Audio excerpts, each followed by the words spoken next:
All right, everyone. I wanted to let you all know that we are going to re-release 10 of our favorite episodes from 2024 to give ourselves a little bit of a break from recording. I really appreciate everyone that listens and subscribes and shares and tunes in every single Saturday for the last 3 years. We'll be back in a couple of months with new interviews and new information and new resources for all of you awesome entrepreneurs out there. Make sure to stay up to date. Follow me on Instagram, Patrick.Casale, and all things private practice. Doubt yourself, do it anyway. Hey everyone, welcome back to the All Things Private Practice podcast. I'm joined today by a really good friend and colleague that most of you probably know, Maureen Werrbach, who is the owner and founder of the Group Practice Exchange. She owns a group practice in the Chicago, Illinois area. She does coaching. She is a speaker. She's going to be at a bunch of my events in 2024 and 25. And today we are going to talk about neurodivergent leadership, neurodivergent entrepreneurship, and whatever else comes up for two neurodivergent humans as they're talking on a podcast. So welcome back and thanks for coming on. Yeah, excited to be on. And I love that you added and wherever our brains end up going in this conversation. That feels pretty appropriate. So, um, Maureen and I are both autistic ADHD entrepreneurs, group practice owners, therapists, creatives. And I think that I knew you were autistic before you were autistic. Does that sound about right? Yep. And hmm I Maureen, loved our first yeah, hangout. that's about Tell our first hangout. well, you'll have to tell your version at the end, just because obviously you knew something was up, uh, and that prompted you to say it. But Patrick and I had kind of known each other in the online world, as most of us in the group practice and coaching world sort of first meet in Facebook groups and all that stuff. And so we've been chatting for a while, but um, we were both speaking at Ajetta Robinson's event a couple years ago, a year or two ago, in Maryland. And Patrick sent me a message as I was literally getting out of the Uber to get into my hotel room there. And it was like, hey, do you want to meet?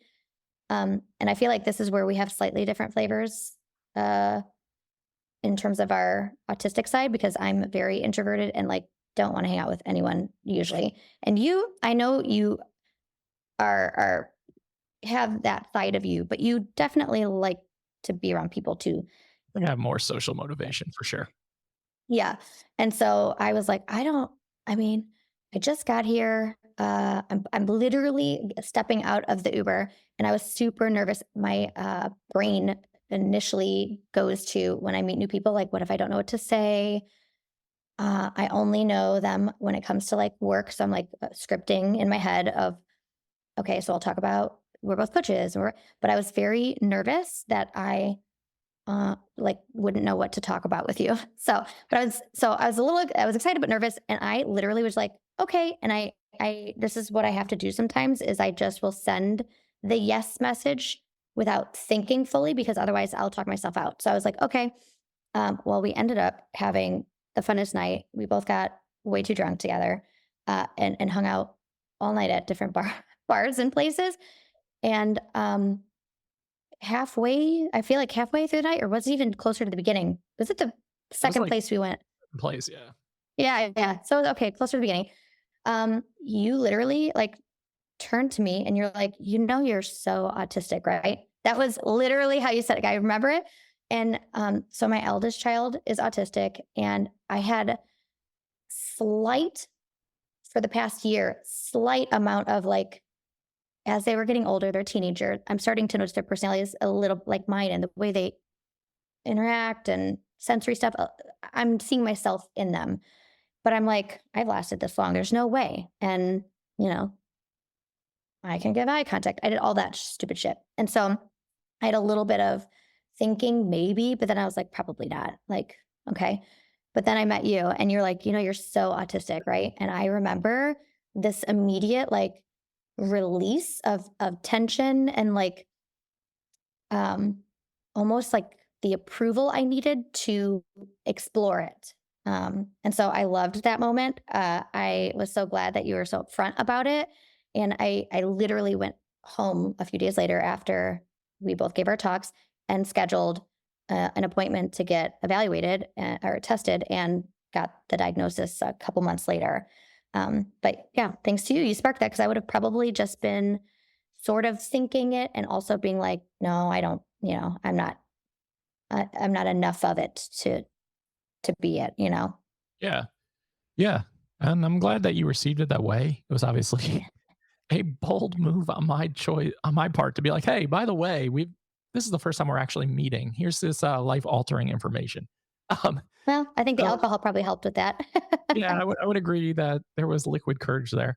Um, Mm. for me on my end, like I think this is something that for those of you listening who are questioning or already know that you're autistic or you are neurodivergent in general, there is this like deep ability to be empathic and intuitive on energy, especially if you're around other neurodivergent humans. So you start to pick up on certain behaviors, certain like ways that we communicate, certain ways that like you can notice when people are visibly uncomfortable in certain situations too, and how immediately like try to soothe it. So I've always been really good at that. Nevertheless, Maureen and I are now really good friends and have traveled the world together. And it's interesting because I think that when we get this diagnosis, right, there's a lot of internalized ableism that comes up, at least for me and for a lot of late in life diagnosed high maskers Yeah. who are quote unquote successful in their journeys of professional whatever.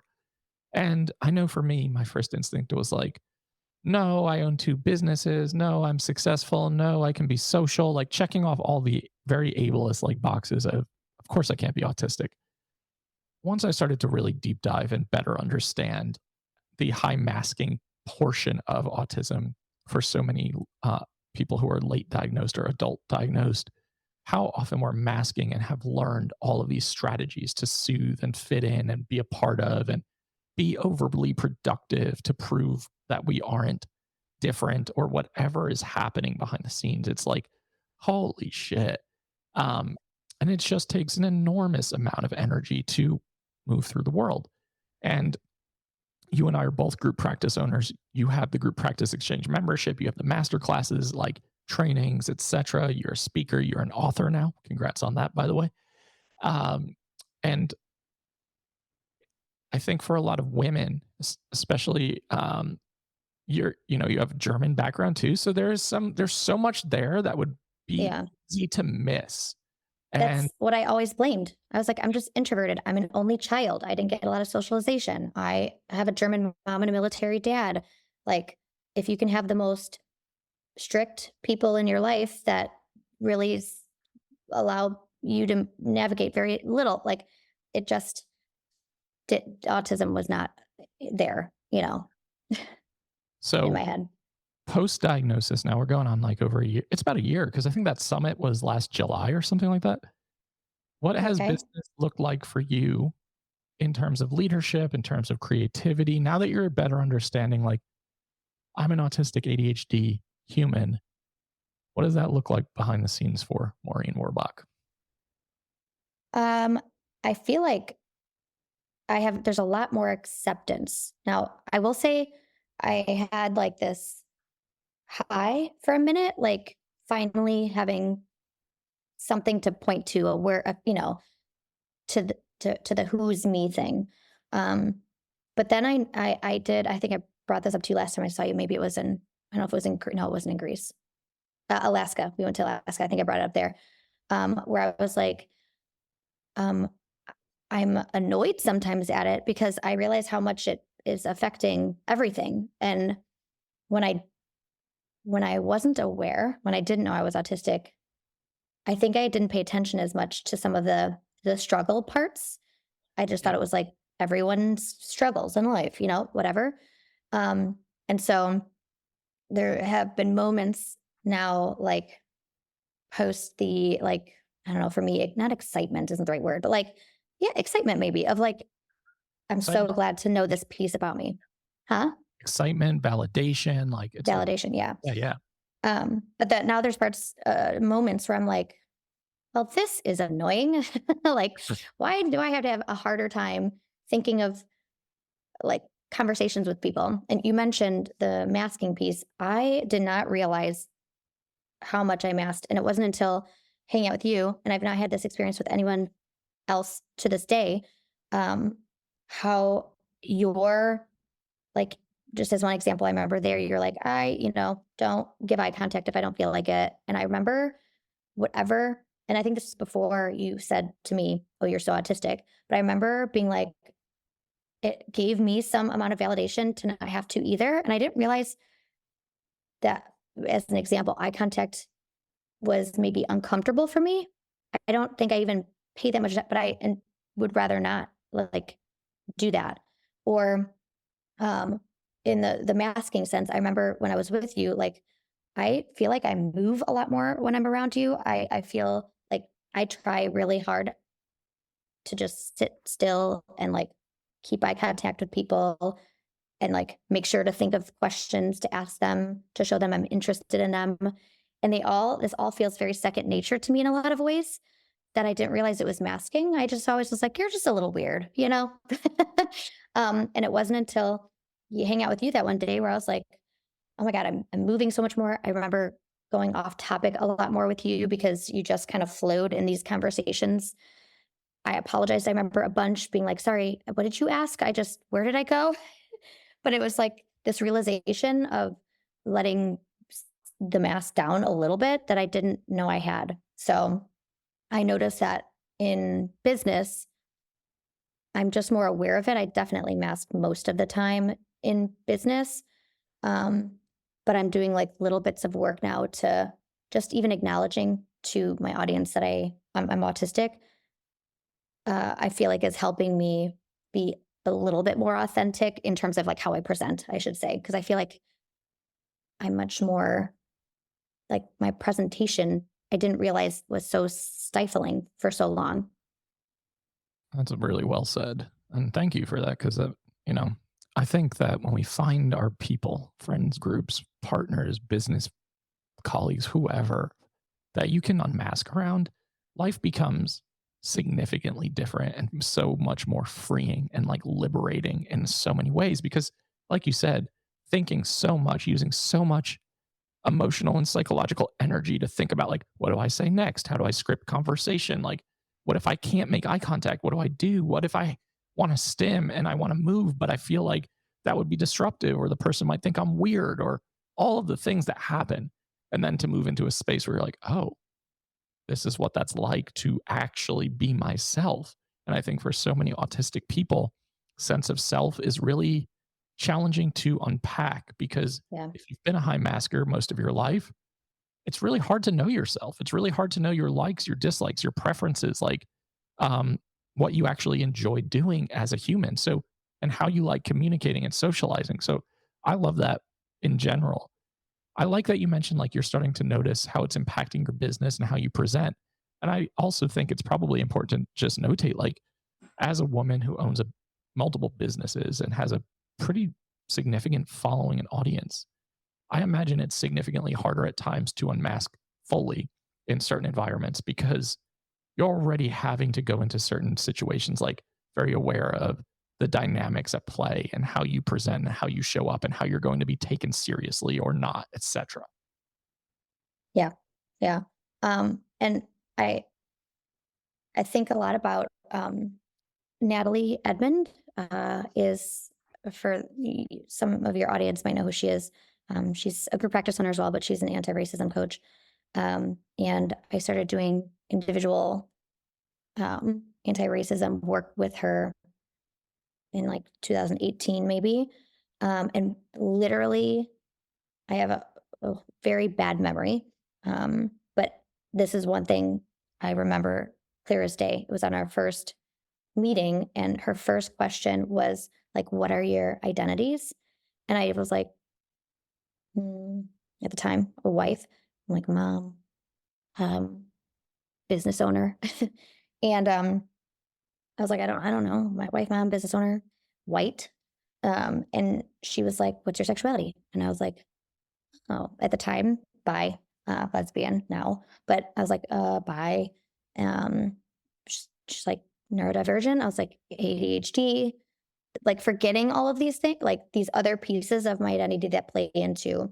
And she had talked about how the privilege of having identities that aren't easily noticeable, like being bi, but with a man. Like I was married to a dude at the time. Like that's the privilege I had at the time, Yep. being part of the LGBTQ community, but like being able to not need to share it or not have to share it, that where other people can't, right? Like Right. Black, you can't hide that.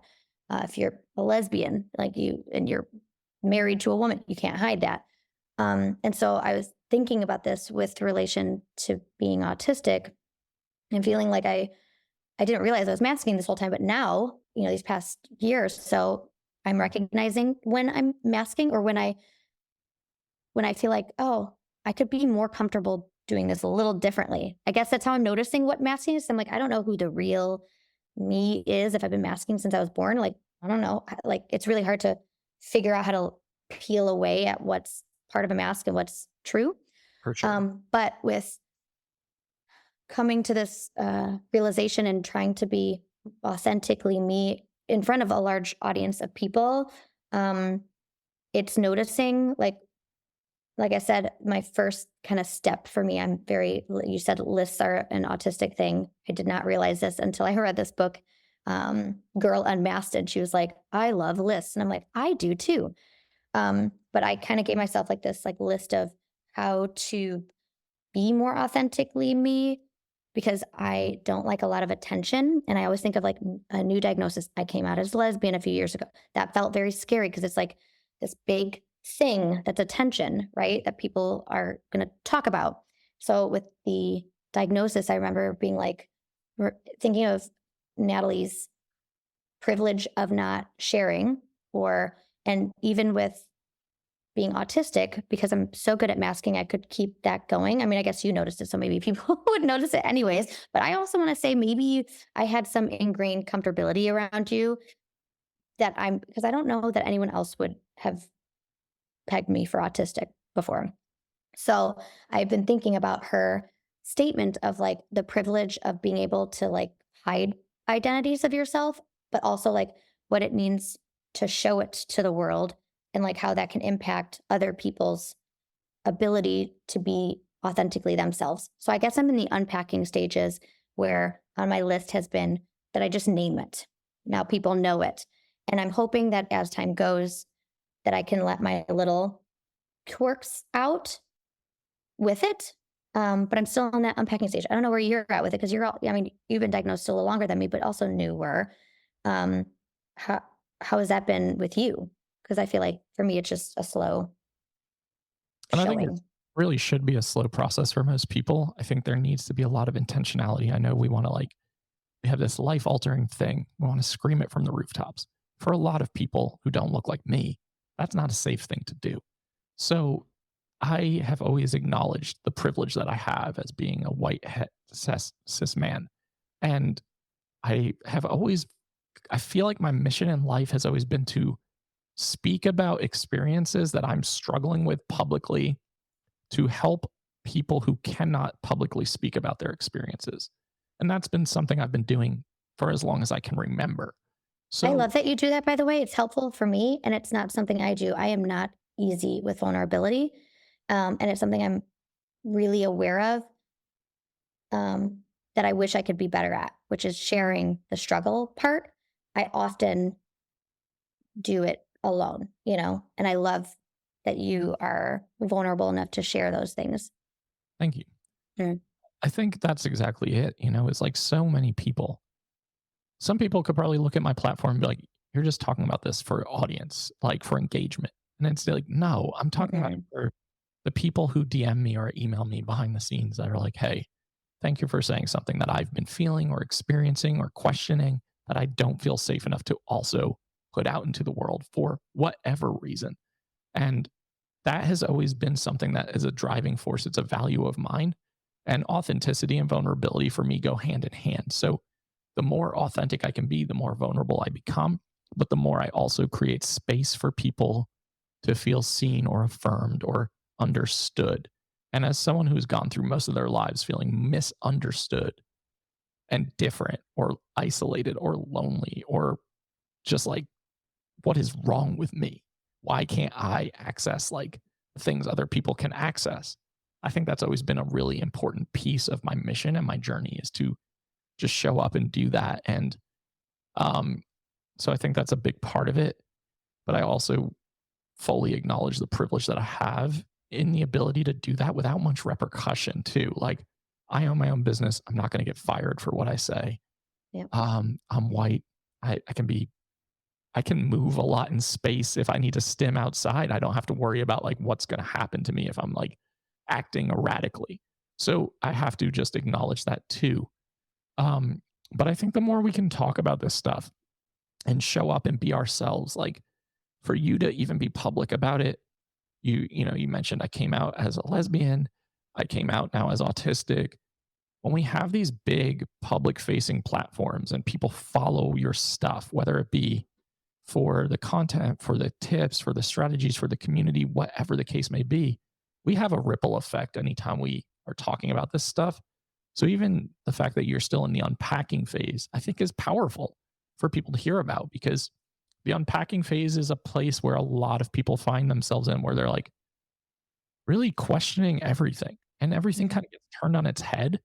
And when you're diagnosed, it's not like you're not a different human than No. or before diagnosis, but you see the world through a completely different lens. Yep. And I think that's what leads to like the grief relief aspect and component that I talk about a lot is like the grief of what would childhood and early adolescence and adulthood been like if I had known and had accommodation and had support and had an understanding. There's grief of like the ableism that comes up of I'm not able to do certain things, but I feel like I should be. Yep. There's major relief in understanding why. I think there's validation. I think it feels like everything makes sense. And I really would not want to have it any differently because life prior to diagnosis was pretty torturous. Doesn't mean life's significantly easier now, but it is a lot easier to understand. And I think as deeply analytical people, a lot of autistic people, I should say, are deeply analytical. They want to know the why, they want the meaning, they want to understand why things work the way they do. Understanding why we work the way we do is super important in that process. So I think it frees us up to also be more authentic in our businesses and our entrepreneurial journey and our leadership journey, how we show up for other people. So I think this all has an impact in all of these areas. And like impact in our businesses and with our employees too, because I think it no matter how much safety as a leader you model, there is something about them recognizing that the person who leads the business is neurodivergent. And so if there's just specific to being neurodivergent, like a comfortability with asking for accommodations that they might not have felt comfortable with had they not known this about me. And so I notice so much more conversations about accommodations in my business since I said I was autistic, which is so funny because they've all known I have ADHD, but I don't know why the autistic piece like seemed to create more dialogue in my business with my employees around and my integrator, Dana, who's my executive director, she also recently got an autism diagnosis too. And so it's like the two people leading the business are autistic women. Yep. It like literally has opened the doors to everyone, like kind of talking about accommodations, not even if they're neurodivergent, but like accommodations just to, as a human, to create a work environment that feels conducive to like them being successful, which I love. Love that. Yeah. Mm-hmm. Feel the same way. I think that this is like advocacy at its purest form by showing up and modeling and talking about our own struggles, our own diagnoses, our own neurodivergence, et cetera. It gives your employees permission to do the same. Mm-hmm. And I know for us, like we attract mostly neurodivergent therapists. All of our leadership team is neurodivergent. Like 95% of our staff is neurodivergent. It allows for a unique container of safety for them to unmask, to be more direct in communication, to have team meetings where they keep their videos off, or they don't have to make eye contact, or whatever. So it's just creating this environment that is so opposite of the neurotypical, like 9 to 5. This is how careers work. This Yep. is how support works. And it's just like, well, this doesn't work for us. So let's do it differently and really invest into the collective, into the community, into the people we support, etc. And I think it has this massive like ripple effect from leadership to client in all the in between pieces as well. So, Yep. Yep. I agree. I agree. well, I could have this conversation with you all day. I just want to say, publicly, and I've told you this in person, but I'm unbelievably grateful for our friendship because it was not something I expected out of meeting each other in July last year in Maryland. Mm. It's interesting when you find your people, though, who just get it without having to explain it. Yeah. I just think it makes a massive difference, and I really appreciate you for that. Yeah. Well, ditto. You're still, I think, the only person I fully unmask around. Although I just found out that you're sharing this video, so people will also see my my Oh, your therapy. yeah. But yeah, I am incredibly lucky that you pushed to hang out with me that one day because it probably wouldn't have happened. Not if it was up to me, it wouldn't have. So I was like, Morgan, do you want to get food? Okay. I just got here. Okay. Do you want to get food? yeah, Yes. Sure. How do you feel about Yemenese food? yeah. I And I don't am the pickiest. I only eat plain carbs. Like I was like, sure, I can have bread there. I'm sure. know. That's what I was big, thinking. big risks, big rewards. Here we Mhm. are. Yep. Yep. um, Yep. where can the audience find you, your podcast, your membership site, your book, anything you want to share with them? Mhm. And we'll put it in the show notes as well. I would just go to the grouppracticeexchange.com. All of it's there. My Perfect. podcast link is there. My book link is there. Membership is there. Keeping Easy. it simple. Yep. We will have that in the show notes for everyone who's listening so that you have access to all of Maureen's information. I will say she just wrote a book called The Accountability Equation. Fantastic resource for leaders, leadership styles, group practice owners, all things leadership, if I'm being honest. The Group Practice Exchange podcast is really freaking good. I was just on there an hour ago. Uh, Her membership is top notch. And I'm not just saying this to blow smoke. I've told you this privately. Maureen's group practice membership is fantastic. It's how I started my group practice. I think it was the most valuable $100 a month I ever spent at the time. I honestly didn't even open it for 6 months because I was so overwhelmed. Then one day I just opened it, dove into all of your resources, and was like, why did I wait so long? So congrats on everything you've created. Well, I appreciate all the positive feedback. I don't take it well. That is also a wonderful autistic trait for all of us who just really struggle to absorb and take in compliments. So Mhm. yeah, I get that. To everyone listening to the All Things Private Practice podcast, new episodes are out on every single Saturday on all major podcast platforms and YouTube. We still have room in our Neurodivergent Beyond Burnout Retreat in Belize next January. If you are a neurodivergent entrepreneur, make sure to check out that opportunity that Gabrielle, Giuliano, Villani, and I are co-hosting together in San Ignacio, Belize. Doubt yourself, do it anyway. We'll see you next week.